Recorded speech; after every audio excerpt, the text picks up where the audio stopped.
फिर इन्होंने देखो यहाँ पे, अच्छा डेस्टिनेशन बेस्ड टैक्स मुझे आपको पढ़ाना था। इंडिया से आप जीएसटी एक्सपोर्ट नहीं कर सकते, इंडिया से आप जीएसटी क्या नहीं कर सकते, एक्सपोर्ट नहीं कर सकते। मतलब इंडिया में अगर आपने प्रोडक्शन किया है तो ये बॉटल प्रोड्यूस की मैंने इंडिया में, और मुझे अभी इसको दुबई में एक्सपोर्ट करना है, तो what can be exported from India is goods and services but not taxes. मैं फिर से रिपीट करता हूं, what can be exported from India is goods और सर्विसेज बट नॉट टैक्सेस। हम उनके देश के लोगों से जीएसटी नहीं ले सकते क्योंकि कंज्यूमर कहाँ पे लोकेटेड हो गया। अगर ये प्रोडक्ट दुबई में जा रहा है तो कंज्यूमर किधर लोकेटेड है, तो दुबई वाला इंडिया को क्यों टैक्स देगा। दुबई वाला दुबई में कंज्यूम करेगा तो दुबई में भी वैट है ना, अभी पहले नहीं था अभी है, तो दुबई वाला इनडायरेक्ट टैक्स कौन से देश को देगा, दुबई को देगा, हमारे देश को क्यों देगा। तो हमने क्या करना है, वहाँ पे हमारे देश का टैक्स इसके अंदर नहीं लगेगा। बाकी सेल होने के टाइम पे आप लोगों का, आप तो महान अकाउंटेंट हो, इतना तो क्लियर है ना, हर सेल के अंदर आपको क्या जोड़ना पड़ता है, ये जीएसटी जोड़ना पड़ता है ना।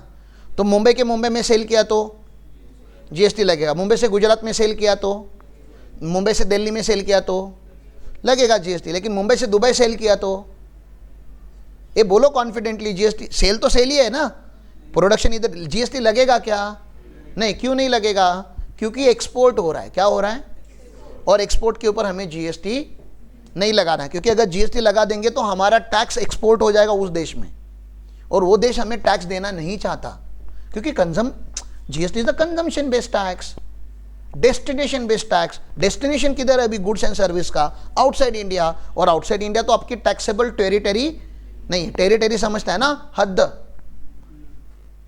तो आउटसाइड आपकी तो टेरिटरी इंडिया है ना, इंडिया में जो कंजम्पशन हुआ उसके ऊपर आप टैक्स लगा सकते हो, इंडिया के बाहर जो कंजम्पशन होने वाला है उसके ऊपर आप टैक्स नहीं लगाओगे। और उसके मैंने अलग अलग सिचुएशन रिकॉर्ड किए, वो भी इनको कनेक्ट कर देना। हुए हो आपके सिचुएशन 1 2 3 4 5 6 7 8 नहीं हुआ है तो वो लेक्चर आज लिंक ग्रुप पे डाल देना, हाँ, वो सिचुएशन पढ़ लेना। मैंने आईजीएसटी कब लगता है, सीजीएसटी कब लगता है, वो रिकॉर्ड किया हुआ है। अगेन उसका और अमेंडमेंट का कोई लेना देना नहीं है, तो थोड़ा हम ओल्ड थोड़ा न्यू दोनों को मिक्स करके पढ़ेंगे तो ये ज़रा फास्ट चलेगा, नहीं तो ये बहुत स्लो हो जाएगा। नहीं तो एक पहला चैप्टर पढ़ाने के लिए मुझको 15-20 घंटे लग जाएंगे, वो ऑलरेडी लगे हुए, तो उतना मैं रिपीट नहीं करना चाहता, लेकिन मैं पूरा ड्राई भी नहीं रखना चाहता, तो मैंने चैप्टर नंबर 1 से स्टार्ट किया है।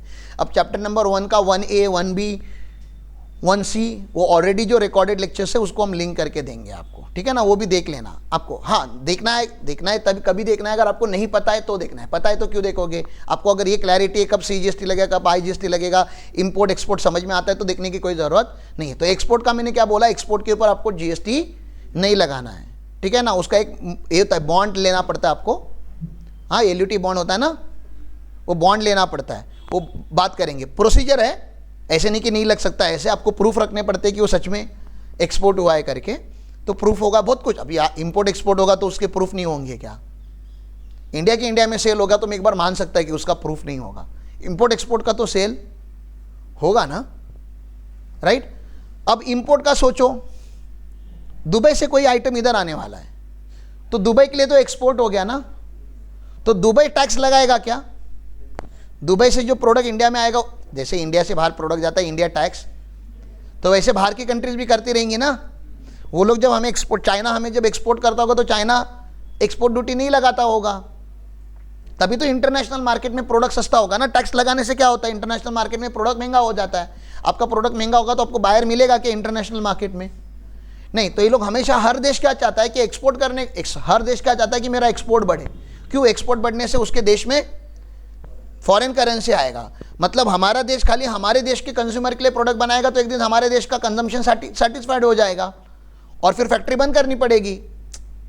नहीं तो अगर डिमांड से ज़्यादा, थोड़ा इकोनॉमिक्स समझ में आता है ना, डिमांड से ज़्यादा सप्लाई करोगे तो प्राइजेस फॉल होना चालू हो जाएगा, फैक्ट्री बंद हो जाएगी, लॉस में चले जाओगे। लेकिन डिमांड को बरकरार रखना है, डिमांड को बढ़ते हुए रखना है। Rising demand is always good for producer ना।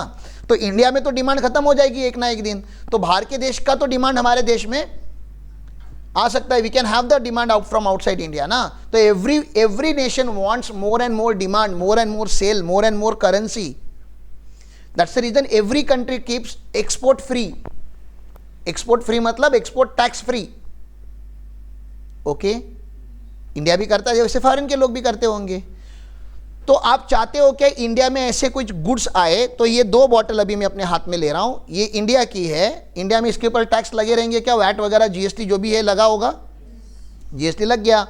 ये दुबई से इंडिया में, तो दुबई वालों ने इसके ऊपर टैक्स लगाया होगा क्या? तो इंडिया में कौन सा सस्ता रहेगा? ये ग्रे और ये ब्लू, कौन सा वाला सस्ता रहेगा? फिर विदाउट टैक्स वाला सस्ता रह जाएगा। फिर आपको नहीं लग रहा इंडियन इंडस्ट्री मर जाएगा एक दिन?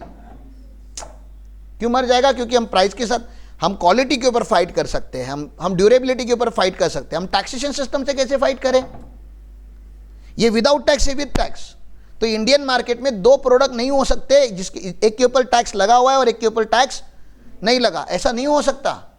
इनफैक्ट आपको एज अ देश, एज अ कंट्री, बट थोड़ा सेल्फिश बनो, एज अ कंट्री कौन से प्रोड्यूस को ज़्यादा प्रमोट करना चाहिए था, इंडियन या इंपोर्टेड?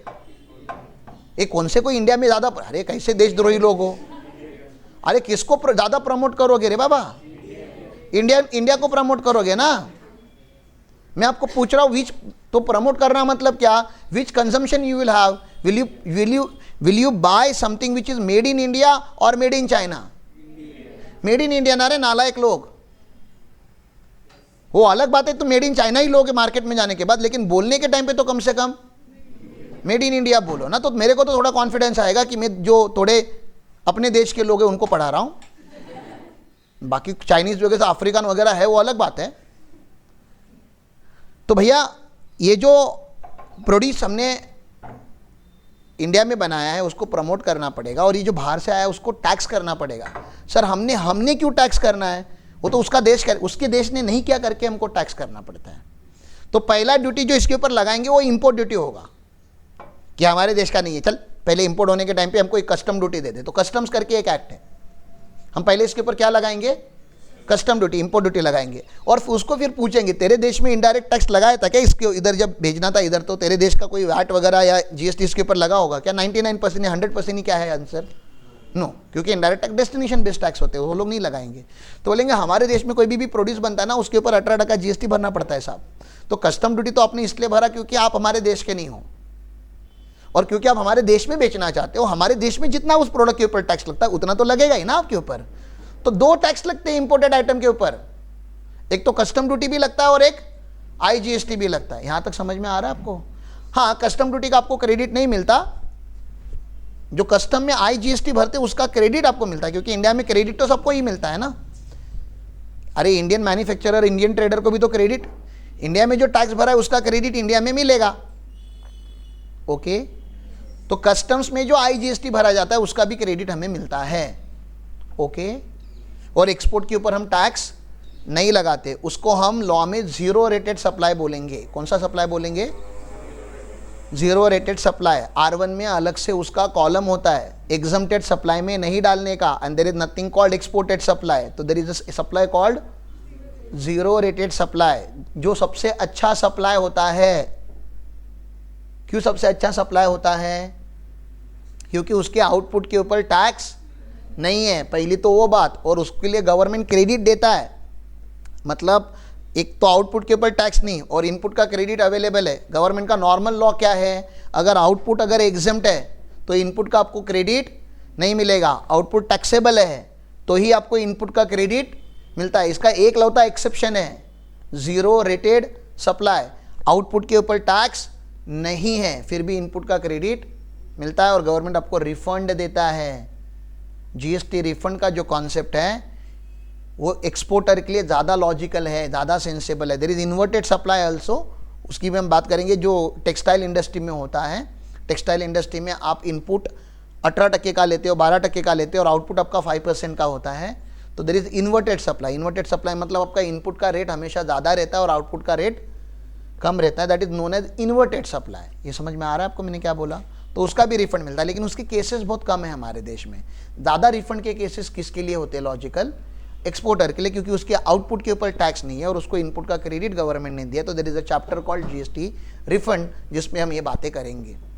ओके, चलो आगे। बाकी ये पता है ना आपको, फॉरेन टेरिटरी से इंडिया में आया तो इंडिया में क्या लगेगा? आईजीएसटी। कस्टम ड्यूटी अलग से लिखा है, यहाँ पे कस्टम्स का बात नहीं किया, आईजीएसटी लगा।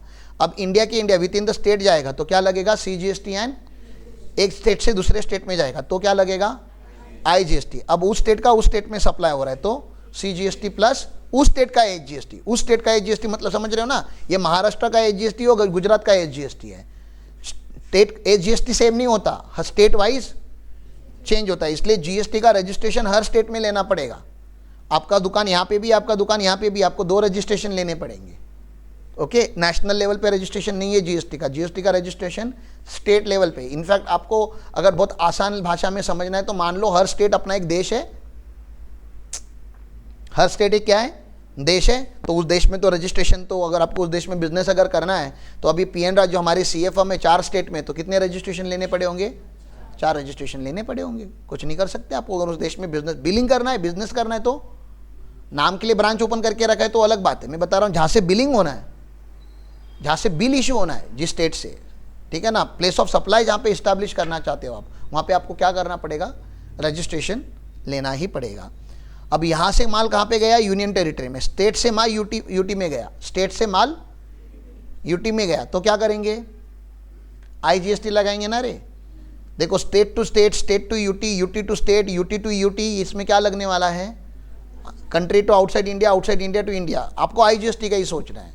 विद इन होता है तो ही CGST एंड इसको इंट्रा स्टेट सप्लाई बोलते हैं। जैसे ही इंटर आ जाता है, inter state, inter UT, inter state and UT, inter जैसे आ जाता है IGST आ जाना चाहिए, इंटीग्रेटेड GST आ जाना चाहिए। अब यूटी के यूटी में सप्लाई हो रहा है, मतलब चंडीगढ़ के चंडीगढ़ में सप्लाई हो रहा है, तो एक तो CGST तो लगना ही था। जो दूसरा स्टेट हम बोलते थे HGST, अभी HGST नहीं बोल सकते क्योंकि चंडीगढ़ स्टेट है ही नहीं। चंडीगढ़ क्या है, अपने आप में एक यूनियन टेरिटरी है, तो उसको यूटी बोला जाएगा, यूटी GST, एस का रिप्लेसमेंट यूटी से हो गया। अब यूटी से बाहर माल जाएगा या बाहर से यूटी में आएगा, तो यहाँ से अगेन क्या लगने वाला है, IGST। ये ग्राफ समझ में आया आपको? हाँ, थोड़ा आपको मेहनत करना पड़ेगा, और जो मैंने सिचुएशंस लिए वो भी आपको पढ़ने पड़ेंगे।